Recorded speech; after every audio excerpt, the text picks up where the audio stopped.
वसंत कानेटकर, राम गणेश गडकरींच्या वादग्रस्त नाटकावर बंदीची मागणी करण्यात आलेली आहे। बदनामीकारक पुस्तकं, चित्रपट, व्हिडिओंची संख्या 40 ते 50च्या घरात असल्याचं मिटकरींनी म्हटलंय। बदनामीकारक साहित्यावर बंदीच्या मागणीला सकारात्मक प्रतिसाद असल्याचं मिटकरींचं म्हणणं आहे।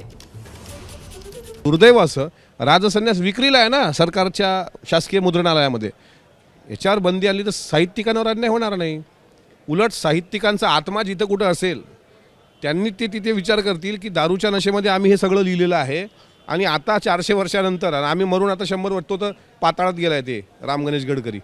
राम गणेश गडकरीला स्वतः दारूचं व्यसन होतं आणि दारूच्या व्यसनामध्ये त्यांनी तुळसा आणि संभाजी महाराज यांच्याबद्दल एक अश्लील नाटक रेखाटलं ज्याचं नाव राजसन्यास।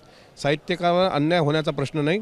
उलट असं विचारा, इतक्या वर्ष साहित्यिकांनी जो अन्याय संभाजी महाराजांवर केला या निमित्तानं का होऊ देत, पण या सरकारमध्ये छत्रपती संभाजी महाराजांना न्याय देण्याचा प्रयत्न सरकारकडून होईल। काँग्रेस नेते विजय वडेट्टीवार यांनी देखील अशा बंदीचं समर्थन केलं। काही लोकांनी लिहिलेली पुस्तकं आहेत, काही नाटककारांनी ते रंगवली, नाटक त्याच्यावर नाटक झाले, 3 अंकी नाटकं पण झाली। अशी काही पुस्तकं आहेत ज्याच्यावर नाटकं तयार झाली।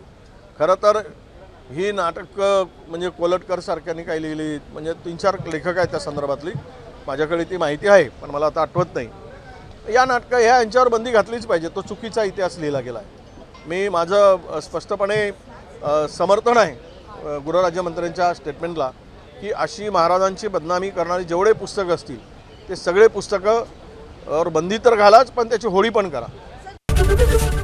एबीपी माझा, उघडा डोळे बघा नीट।